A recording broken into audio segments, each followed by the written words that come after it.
I'm a pretty loud guy, so I thank you guys for letting me come over here tonight. I'm thankful that you all are having services. We're having them too. They're still virtual in Mobile. Tonight, in fact, Justin Barnes, our youth and family minister, and myself, we typically kind of tag team preach a class, but we haven't even gotten back on Wednesday nights yet. We're still one service on Sundays. It's still across the bay, man. It's still some weird stuff going on over there. But I certainly am glad to be here tonight, and I'm thankful for the opportunity to come and speak. Last time I was here, I've always been able to come and enjoy being here with you guys, and I appreciate what you all are doing, and it's exciting to know. I just know we're in crazy times.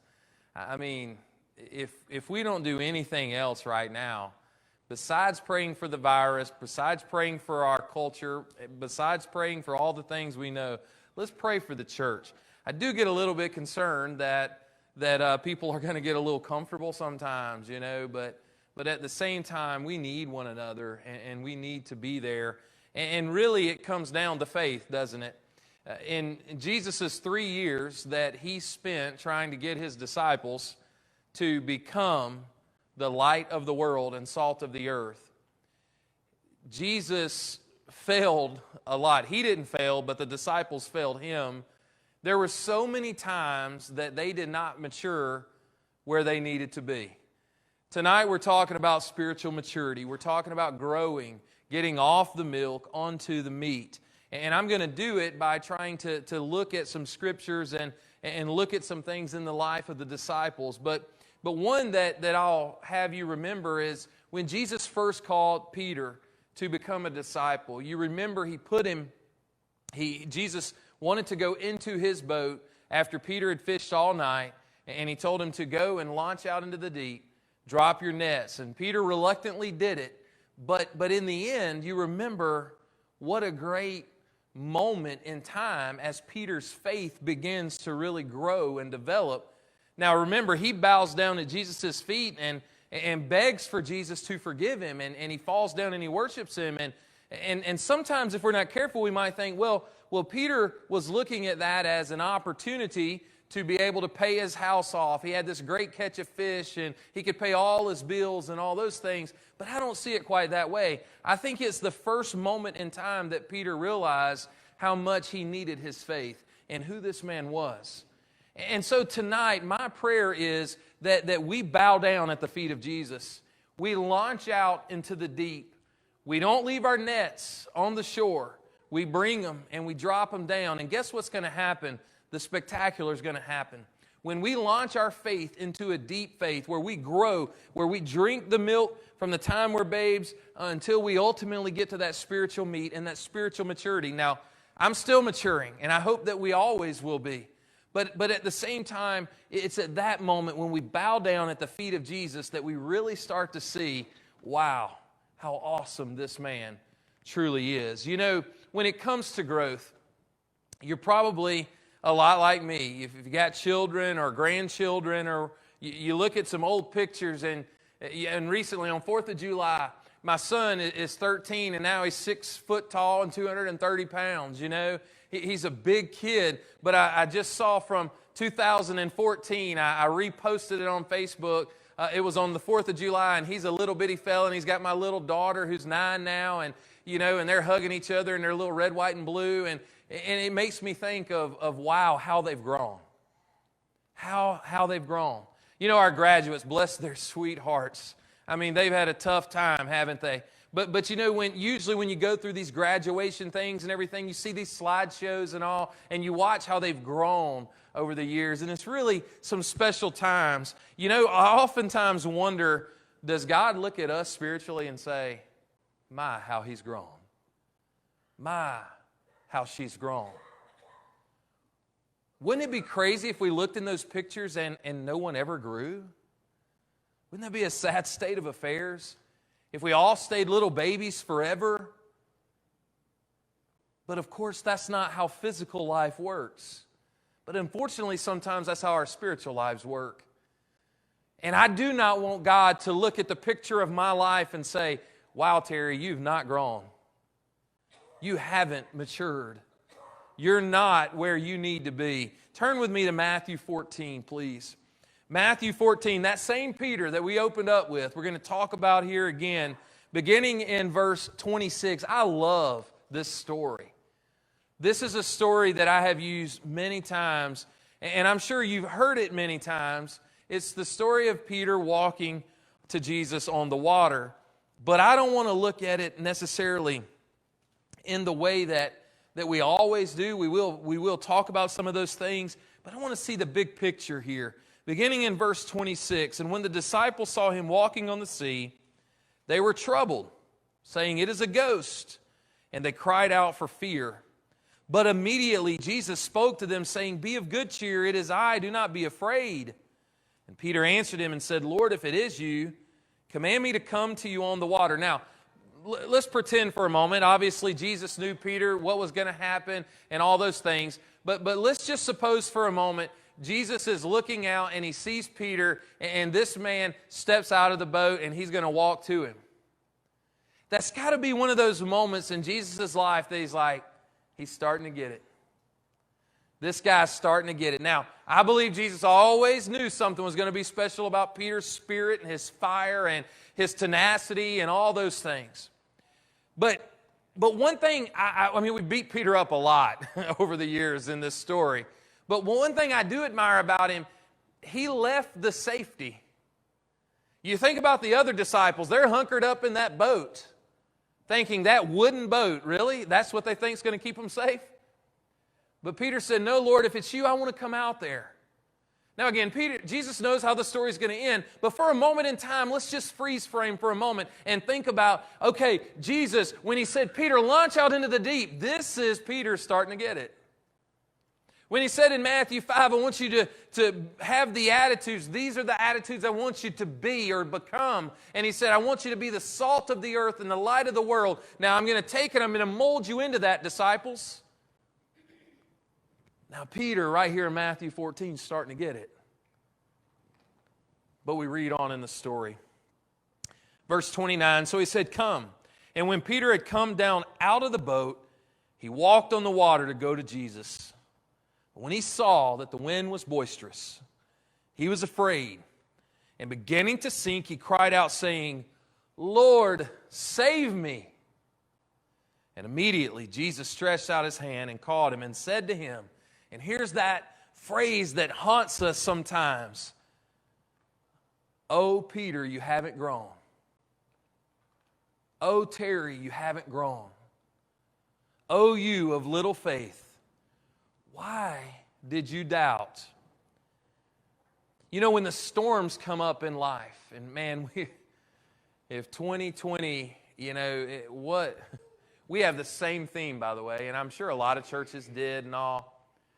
Ours is we've even taken it down because and all that. I mean, we still have the theme, but you know, think about when we started this year, right? We started this year with, man, we got this 2020 and we're going to focus and we're going to have this play on this and it's going to be awesome. We didn't have any idea we're going to be this out of focus. We didn't have any idea it was going to be this chaos, right? But when the storms come up, we've got to have the faith to get through them. We've got to have the spiritual maturity to get past them.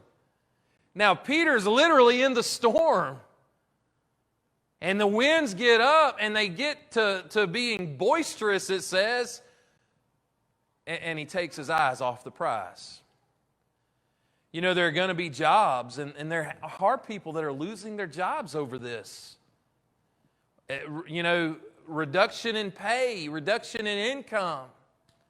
Sickness, think of this. I mean, you guys have, I was talking, coming in with the ministers, and you guys have had some sickness, and we've had members, family members die. Now, they weren't technically members of our church, they're family members, and I didn't really know them, but they've died of the virus. And you know, it's really, I mean, the church in general and Mobile and surrounding areas, there's more cases. Sickness is real. It's happening. That's that boisterous wind around us, right? And then, of course, there is death, there's problems, there's all these things. And it gets me real concerned because, listen, I know my attention deficit disorder, if I'm watching the live stream, and now I've been able to be at the building every time the doors were open. My family's been there with me every time the doors were open, okay? But not everybody has that luxury because I'm the one doing the live stream. But you know what? People will be texting us in the middle of it. Can't hear it. It's blurry. It's this, it's that. And I'm sitting there thinking, you know, I do feel bad about that. And man, we need to get, y'all got that meeting for audio video? I'm telling you right now, those are some heroes right now, man. But listen, we get that and it happens. And if it's me, I lose, you know, my brain. I'm focused on the glitch or whatever. Those things start concerning me, you know, and I'm not, here's what I mean by that. Do we have the faith right now? Think about this. We're past the halfway point in 2020. None of us as ministers have accomplished anything on our agenda that we wanted to with this theme. But we're past that halfway point. Where's our spiritual walk? What is God saying to us right now? With these storms coming up and the glitches that happen and everything that's going on, have we lost our focus? Now, I'm talking to a group of people who've braved the rain, braved the virus, and braved everything, and you're here tonight, right? So please understand, I'm talking in generals here. But the reality is I am concerned. I'm concerned that sometimes when those storms come up, it's real easy for us to take our eyes off the prize. Peter, note this about this story. What was the biggest obstacle to Peter that night? What was the biggest problem? Well, you might say that he got out of the boat. Because he got out into a rough sea, right? But he overcame that obstacle. Well, that he can't walk on water. Well, Jesus is there and he puts his foot down and he's standing on that, what I would imagine felt like flat ground. The biggest struggle for Peter that night was when he took his eyes off Jesus, because that's when the water could get him. You see, when it came down to it, Peter's biggest obstacle was sinking in that water, and Jesus was standing on top of the water. Whatever our biggest challenge is in life, Jesus is standing right on top of it. Whatever our biggest struggle is in life, Jesus is standing on top of those struggles. You know, I think it's dangerous if we don't face some reality. Probably all of us can think of that Christian who was on fire. They were standing on top of their water, their problems, their distractions. They were here every time the doors were open. And now all of a sudden we see that they've sunk spiritually. Do we know somebody like that? Are we somebody like that? Peter sunk because his faith hadn't matured enough. You see, I look at Peter as still this new convert over, if you will. He had come to follow Jesus by now. He launched out on fire. He left the job, he left the nets, and he followed.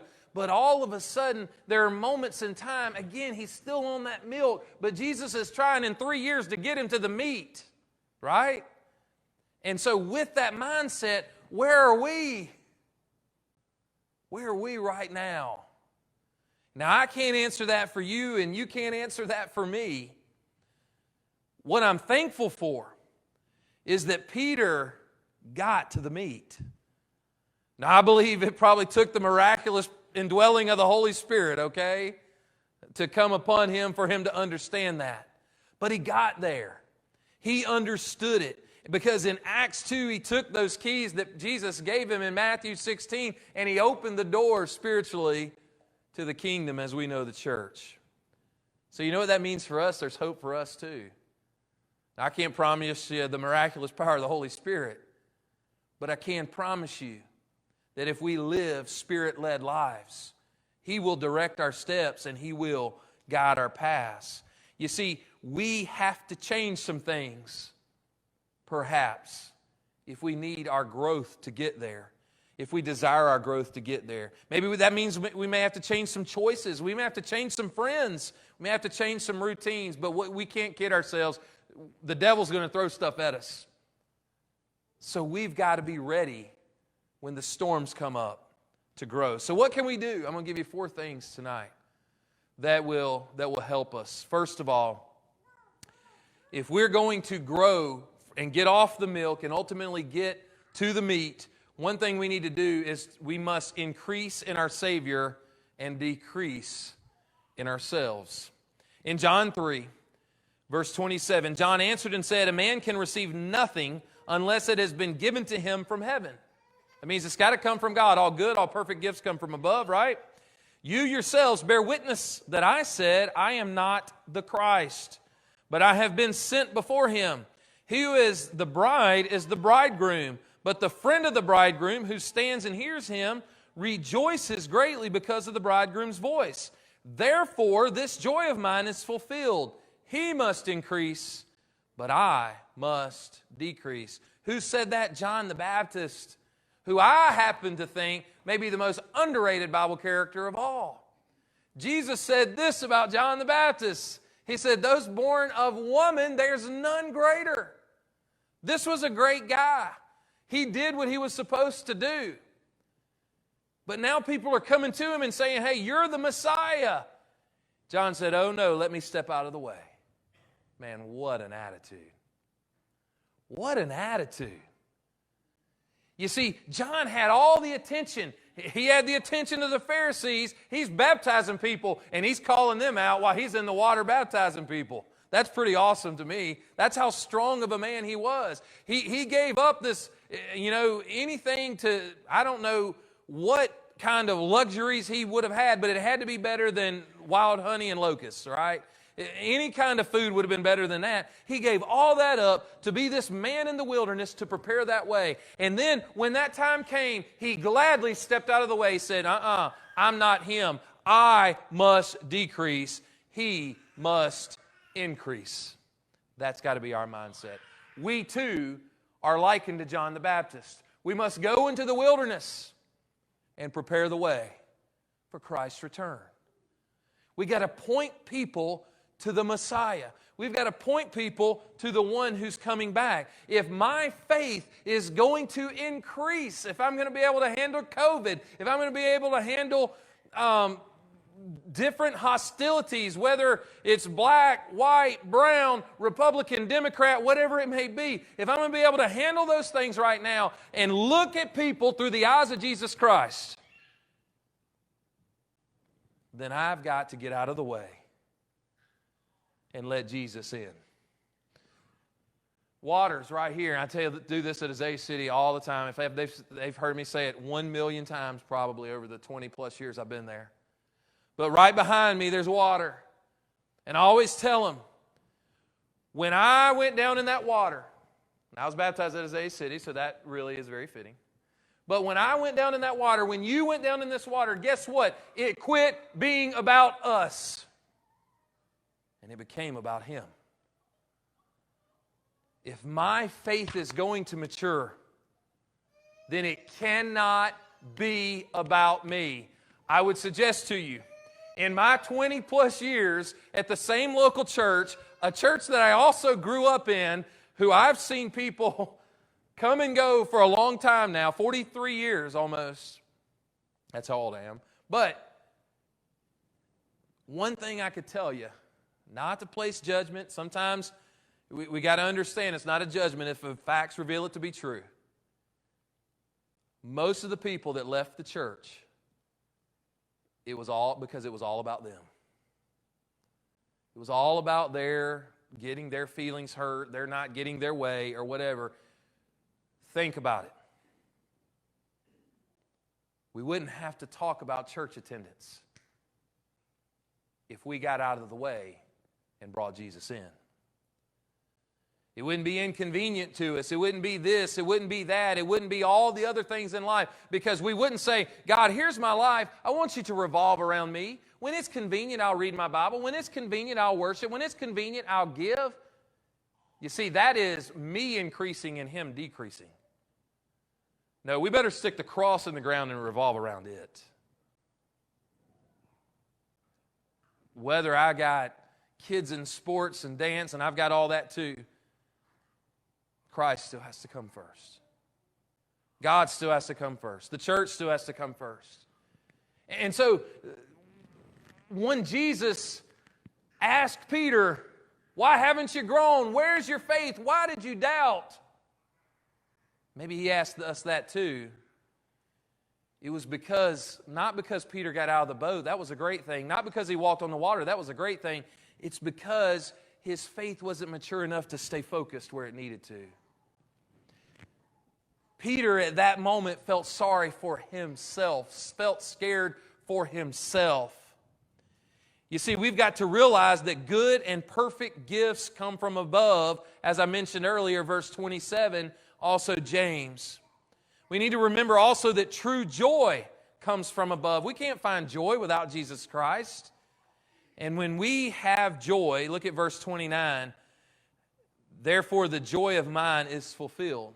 John had that joy. Guess what? Others will take notice. When we have that attitude, less of self and more of thee, verse 30, then we understand that our faith is on the right track. Sin is selfish. Pride is a sin. And I believe that I could make the argument behind every sin is some form of pride. Because it's all about me. Sin is selfish. It's about what I want. What did James say? We're lured away by our own lusts, our own desires. You see, it's about me. It's not about Him. We've got to get us out. We've got to quit taking our sights off of Jesus, because we'll sink. When we take our eyes off of Him, we are selfish. We can't allow Satan to seep in, to creep in. It can't be about me. It must be about Him. Secondly tonight, if I'm going to get my faith where God looks at it and He says, my Terry, my fill in your name, how you've grown, then I've got to have an attitude that I'm going to fly rather than cry. Turn now back to the Old Testament book of Job. When you think of crying and you think of 2020, and by the way, it puts 2020 in perspective, right? Job's life. But when I think of suffering, obviously we have to go back to Job. Now, I don't have time to read all of it, but let's look at verse 1, chapter 1. There was a man in the land of Uz whose name was Job, and that man was blameless and upright, and one who feared God and shunned evil. That sounds like a guy who's not drinking milk. Now, I understand it's Old Testament, but bear with me. He has got a mature faith in God right now. Okay? This is at a time when, most scholars will tell you it's around the flood time. So this is a time when he's speaking to the patriarchs and everything else. And so this is a time when they didn't have the luxuries of the law, and they didn't have the luxuries of the Bible or the apostles' doctrine. So Job really had to focus and dedicate his life. And so he has all these possessions, all these great things. We know how it goes. Verse 5, the bad things start happening. Job is doing all these things. Verse 6, the bad things start happening because the sons of God come to present themselves before the Lord, and Satan also comes, and there's a conversation with the Lord and Satan there, which is very fascinating in itself. He's saying, hey, you're protecting Job, verse 8. Verse 10, have you not made a hedge around him, around his household, and around all that he has on every side? You have blessed the work of his hand. In other words, God, he's trying to manipulate God. You're protecting him. He's doing all these things. You take it away, he'll curse you. Now, here's the answer to why did God send COVID? Okay? Look at verse 11. Satan says, but now stretch out your hand. He's telling that to God, and touch all that he has, and he will surely curse you to your face. Verse 12 is very important. The Lord said to Satan, behold, all that he has is in your power. Only do not lay a hand on this person. So Satan went out from the presence of the Lord. All good and all perfect gifts come from above. Okay? There's been a lot of sicknesses, a lot of diseases, all right? We're in all this because of Satan. We're in all this because he's trying to close the church. And now he can't defeat the church. I'm not worried about him defeating the church as a whole. I am worried about him defeating some of the local churches. But at the church as a whole, I don't think it's not going to happen, folks. Jesus said that in Matthew 16. But the fact of the matter is sometimes we put the blame where it's not supposed to be. And I think if we grow in our faith, we understand that it's Satan who, when Adam and Eve sinned, that's when sin entered the world, disease, death, all those things. He tells God, I want you to do it. God said, that's under your control. But he did put a limit on him, which is also pretty special.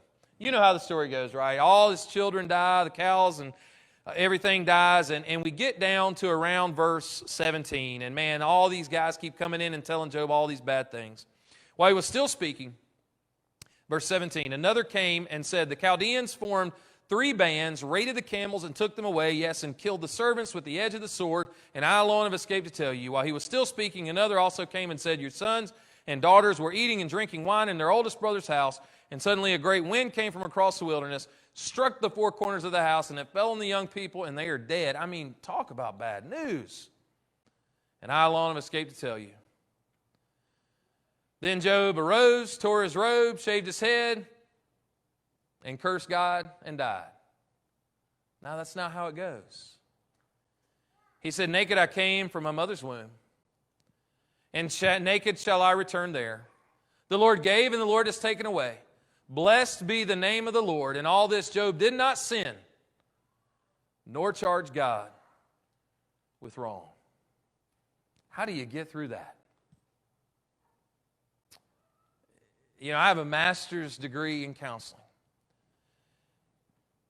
When you lose a child, okay, it is the top stressor a person goes through. Look at how many Job lost just like that. When you lose your job, you lose your income, especially for a male, it's a top 5 stressor. Instantly, he lost his livelihood. Where would Job be in our counselor's offices today?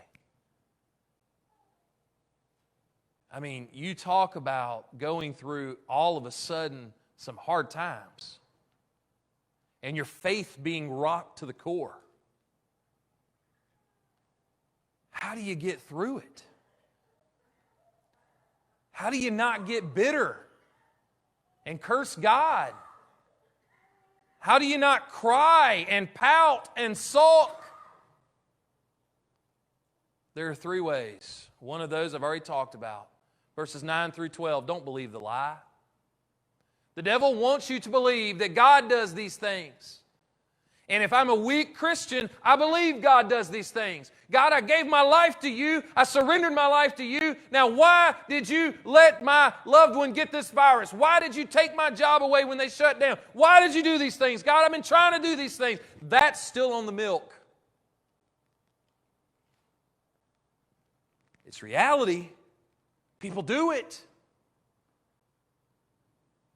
But it's seeing the storm around us and sinking. The devil wants you to believe nothing more than God did these things. He did not. It was in Satan's power.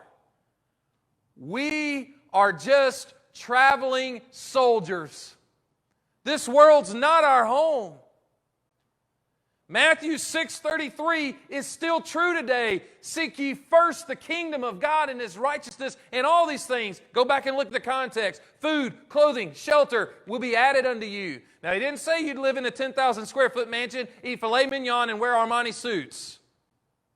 But He said you'll have food, you'll have a home, and you'll have something to wear. Secondly, we need to remember that we've got to surrender our lives to Him. We've got to die to self. And then thirdly, we've got to remember that in the end of it all, instead of crying, we've got to be flying. If you turn to Job 42, by the way, it comes a point in time in Job when Job, he didn't curse God and die, but he did curse the day he was born. You want to talk about a study case in depression? Job hits that wall. Right now he's strong, but he does hit that wall. He didn't give up on God, but he gets to questioning life. Why was I born? Why this? Why that? All those things. And God finally said, are you finished? Where were you? Where were you when I formed the foundations of this world? When I laid out the oceans? When I laid out, where were you, Job? Now chapter 42, beginning in verse 12. And the Lord blessed the latter days of Job more than his beginning. And he had 14,000 sheep, 6,000 camels, 1,000 yoke of oxen, 1,000 female donkeys. He also had 7 sons and 3 daughters. And he called the name of the first daughter Jemimiah, and the name of the second Keziah, and the name of the third, you see it there. And in all the land there were no women so beautiful as Job's daughters, and their father gave them an inheritance among their brothers. And after this Job lived 140 years and saw his sons and his sons' sons 4 generations. And Job died an old man and full of days. Yeah, Job had some hard moments. In this world you will have tribulation. Be of good cheer. How can you say that, Jesus? For I've overcome the world. John 16:33. We can sit around and we can cry. Or we can spread our wings spiritually and fly. Isaiah chapter 40. Have you not known? Have you not heard? This is verse 28. The Lord is the everlasting God, the creator of the ends of the earth. He does not faint or grow weary. His understanding is unsearchable. That's don't believe the lie, right? He gives power to the faint, and to him who has no might, he increases strength. We must die to self. We must say, God, I can't do this anymore. I surrender it to you. He says, to the faint, he's going to increase strength. Verse 30, even youth shall faint and be weary, and young men shall fall exhausted. But don't sit around and cry about it. Why? Because there's verse 31, but they who wait for the Lord shall renew their strength. They shall mount up with wings like eagles. They shall run and not be weary. They shall walk and not faint. Peter, launch into the deep. Expect the spectacular. Peter, get out of the boat. Come on, walk to me. Peter takes his eyes off. A moment when he should have been soaring, he begins to sink. A moment when we as the church ought to be soaring. Where are we? Thirdly, how do we grow? How do we stay on top of the water? How do we stay on top of life's storms? We must build and never yield. That means we got to get busy. Turn in your Bibles to Genesis 6. Genesis 6, verses 1 through 8. It's the story of Noah. It's the story of him being told by God to construct the ark. And it came to pass, when men began to multiply on the face of the earth, and daughters were born to them, that the sons of God saw the daughters of men, and they were beautiful. And they took wives for themselves of all whom they chose. And the Lord said, my spirit shall not strive with man forever, for he is indeed flesh, yet his days shall be 120 years. There were giants on the earth in those days, and also afterward, when the sons of God came in the daughters of men, that they were born to them, those were the mighty men who were of old, men of renown. Verse 5, the Lord saw that the wickedness of men was great in the earth, and that every intent of the thoughts of the heart was only evil continually. And the Lord was sorry that he had made man on the earth. And he was grieved in his heart. And the Lord said, I will destroy man, whom I have created from the face of the earth, both man and beast, creeping thing, birds of the air, for I am sorry that I have made them. That is a ton of bad news right there. Verse 8. But Noah found grace in the eyes of the Lord. Man, I want him to say, but Terry, but Noah. The task is verses 13 through 17. We know it, right? No, I'm going to flood the earth. I'm going to drive it out of the heavens. I'm going to bring it up from the ground. It's going to be above the tallest mountain. However, I want you to build this giant floating vessel, this boat, this ark.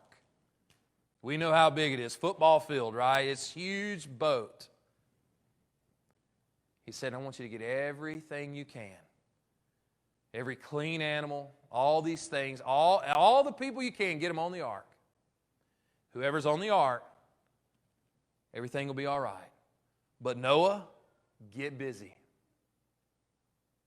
Noah, build. And Noah, there's going to be opposition, and there are going to be haters, and there are going to be people that try to distract you and try to make you get yourself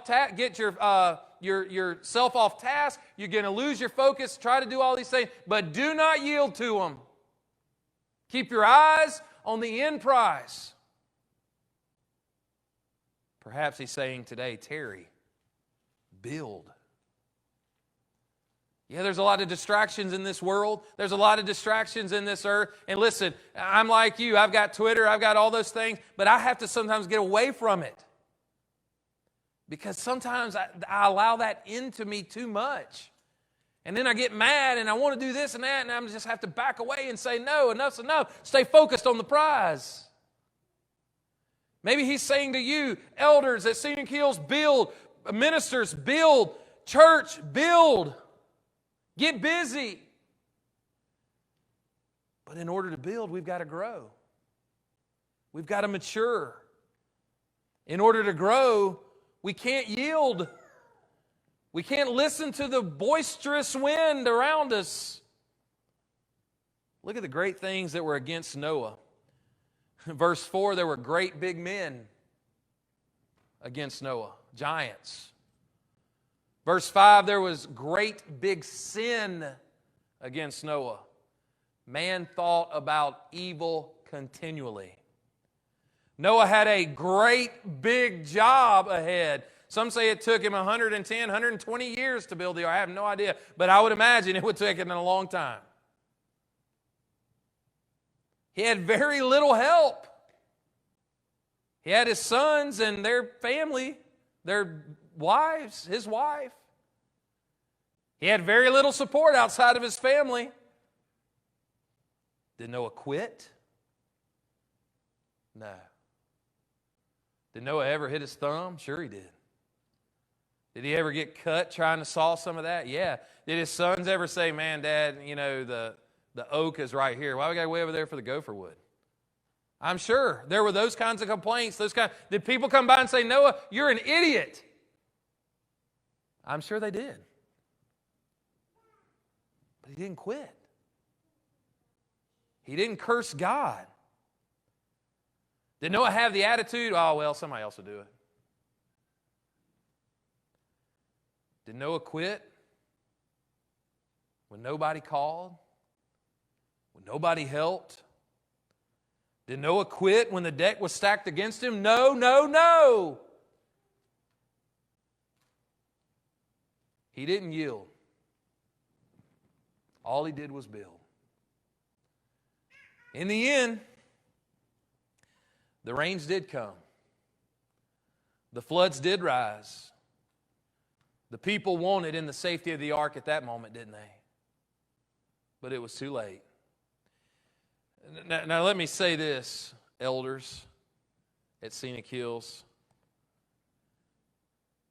Suppose you had somebody preach here for 100+ years.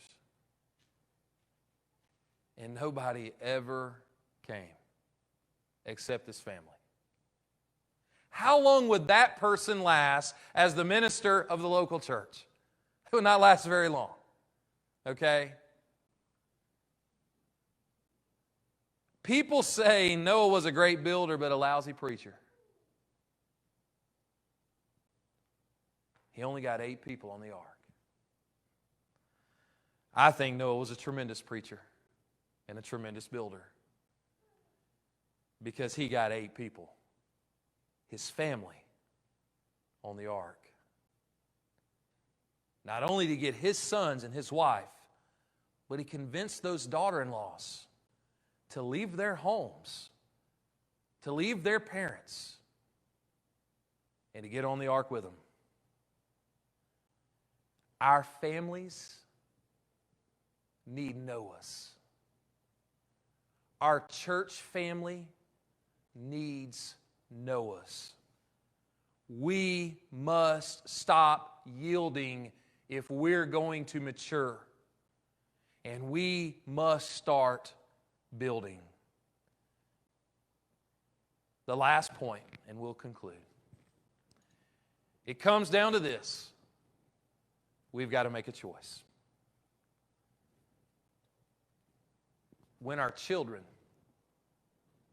when they were babies, they didn't have a choice. They didn't know any better. The way God designed it, they had to have milk. But it comes a point in time when we start slowly bringing in food, solid food. Now today, sometimes it's a struggle to get my little girl to drink milk. If I went back and said, Madeline, all you can do is drink milk, we'd have major issues. But sometimes spiritually, we make the choice to never, ever get off the milk. Or sometimes to go back to the milk. See, it comes down to the choice we're going to make. Peter had a choice. He could have said, Jesus, I know these waters. I know in order to catch fish in the Sea of Galilee, trust me, I know how to fish in the Sea of Galilee. You got to fish at night and you got to fish in the shallow waters. Jesus said, step outside the norm. It's the daytime. Go out into the deep. Peter's thinking, we're not going to catch anything. I'll do it nevertheless. Trying to get our nuts clean here. Feel sorry for ourselves. Peter had a choice. He could have stayed on the shore. Peter had a choice. He could have stayed in the boat.